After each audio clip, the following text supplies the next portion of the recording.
Las Vegas, the fastest growing city in America. Billion-dollar hotels rise from the desert floor virtually overnight. As we come to you tonight, the face of Vegas is changing once again. We'll show you exactly how they do it when we go behind closed doors. This is what you saw on the news. The landmark Aladdin Hotel was demolished to make room for a bigger, better Aladdin. Now, everything you didn't see that ultimately created those 15 seconds.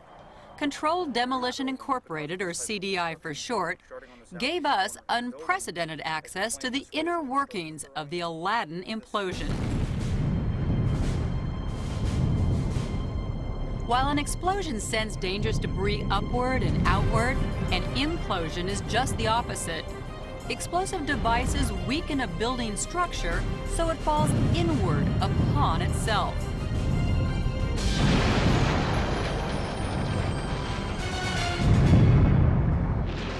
Today, CDI has imploded over 7,000 structures worldwide.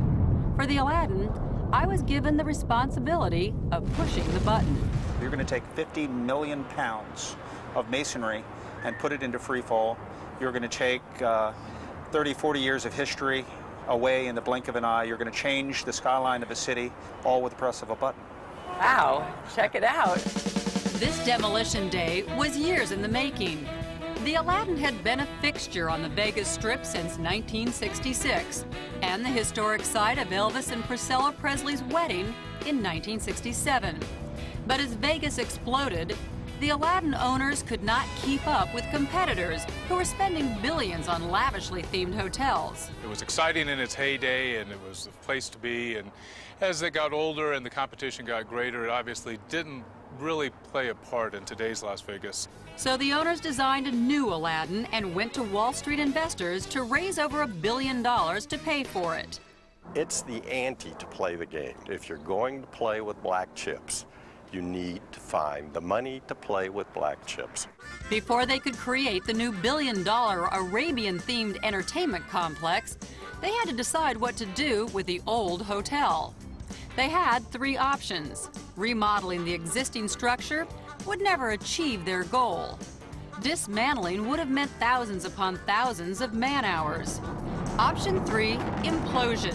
In 15 seconds, they could start from ground zero. The price tag, $1 million, and that included cleanup. Bringing down this building would be a meticulously planned and engineered process. Step 1 began with a garage sale, Vegas style. Once the Aladdin was empty, I went behind closed doors with a team of demolitionists to do some reverse engineering. Whoa. Okay. Engage it. After the building was strategically weakened, the next step was handled by demolition specialist CDI. So I've got multiple second delays coming up on the horizontal levels as we go. CDI is a family business, and Mark's 27-year-old daughter Stacy is the third generation of the Loazo family to make a living with explosives. Do you remember the first time you ever got to press a button? Oh yeah, the first job I ever worked on, I was 3 years old. It was a bridge, it was called the Monroe Street Bridge in Zanesville, Ohio, and that was my first job. When you show up on sites and you walk in as the expert in charge, you walk into usually a lot of construction guys. So what's usually the reaction? Well, it's great for me because you can immediately separate the men from the boys. The men shake my hand, look me in the eye, and say, "It's a pleasure to meet you. How can we work together?"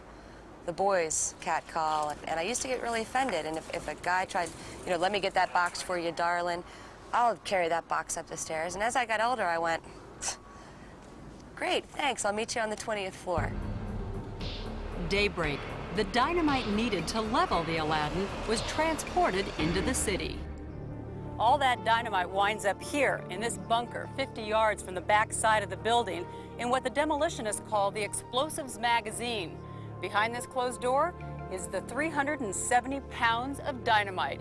That's all it takes to completely demolish the 120 million pound Aladdin Hotel. To bring down the Aladdin, dynamite was placed on 4 separate floors. The load-bearing columns were drilled with special hydraulic equipment. Blasting caps were then embedded into the dynamite sticks, and these charges were put deep inside the load-bearing columns. The charges were then connected to a main detonating wire, and the entire floor was wrapped in a blast curtain to minimize flying debris. I'm on one of the upper floors of the Aladdin Hotel. It's 24 hours before detonation, and security is incredibly tight. Behind the blast curtain, there are over 200 charges placed, and the circuits are alive. What is it like? I mean, is it like what you see in the cartoon with the little fire? What happens? This floor, it's like being in the middle of a tremendous thunderstorm with lightning flashing all around you, because all of the cord that you see it carries an explosive signal. It moves in a spider web, initiating all of the charges here. Once we seal a floor like this one, we've come in and we've laid all the blasting caps out, and they're literally lying on the floor connected to the detonating cord. If a laborer inadvertently came in here and stepped on one of these, there's a possibility this could be set off. I mean, if you stepped on one of these now, about how much time would it be before everything started going? About enough time to say goodbye. Okay. 7 a.m. blast day, 12 hours before detonation. 863 separate charges had been set. To bring you images never seen before, we placed cameras throughout the building. They were contained in brightly painted indestructible boxes which would be recovered from the rubble. Hopefully. This camera on the penthouse level will see the hallway crumble. This rooftop camera will see the building free fall. This camera in the fall zone will see the building drop towards it. And a specially designed night vision camera in the basement will attempt to capture the detonation. The dust cloud will go from the back side of the building, and it might go towards Bellagio. There's going to be all kinds of insulation blown out there. I want to know how they're doing. With less than an hour before detonation, a crowd of 20,000 had gathered on the Vegas Strip. Along with Mark, I apprehensively climbed the only remaining link to the 24th floor for the final inspection. A place where no one ever goes this close to blast time. It is a maze of detonation wire and dynamite. Everybody's out of the building. The three of us are walking our way out of here. We are within an hour of the shot. We are the last people that are going to see this floor ever. And if you look over your shoulder, what's going to happen is this is going to be like a lightning storm. As all the detonating cord goes off, there's going to be concrete flying everywhere, and this floor is just going to collapse like an accordion. The final 15 minutes were tense. A wire was rolled out from the building to the position where Stacy and I would detonate the explosives. We were 500 feet away, safe but closer than anyone else. Siren. 10 minutes siren. With 10 minutes left till detonation, Stacy ran through the blast procedure one more time. In modern-day demolition, there is no plunger. It's a small black box that sends an electric charge through the copper wiring, which sets off the explosives. My instructions: hold the button down until all the charges have been detonated. Okay, we're coming up on 1 minute. 1 minute? 1 minute. Okay. Stacy, are you clear?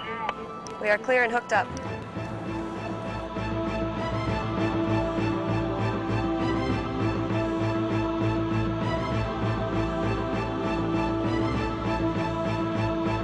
We are in the red. Okay, here we go. 10, 9, 8, 7, 6. 4, 3, 2, 1, fire. Take it.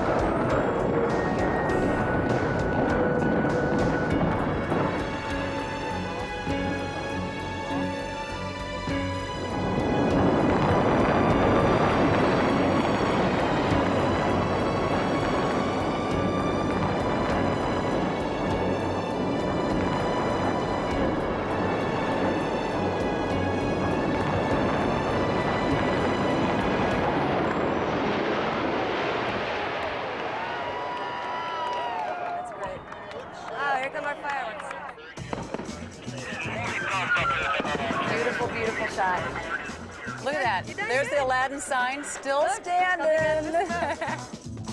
When I saw the Aladdin sign coming out of the dust, it was like all of a sudden it's being reborn. It was awesome. What a hell of an event.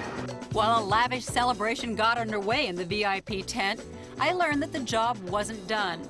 There was one more element of danger, the possibility that some explosives had not gone off. We got the all clear within 10 minutes. Here now, what you didn't see on the news. Remember the camera on top of the building? Here's a look at what it saw until the cable that linked it to a videotape recorder was severed by debris. Our special night vision camera in the basement was even more amazing, capturing the heart of the implosion before the entire building collapsed on top of it. The camera we rigged on the hotel balcony saw the pillars of the penthouse as they shook just before the building began to fall. And take a look at our camera on the tennis court as it sees tons of dust just inches away, rushing skyward before the building crushes the camera. It was hard to believe that we had changed the skyline of Las Vegas with a single press of a button.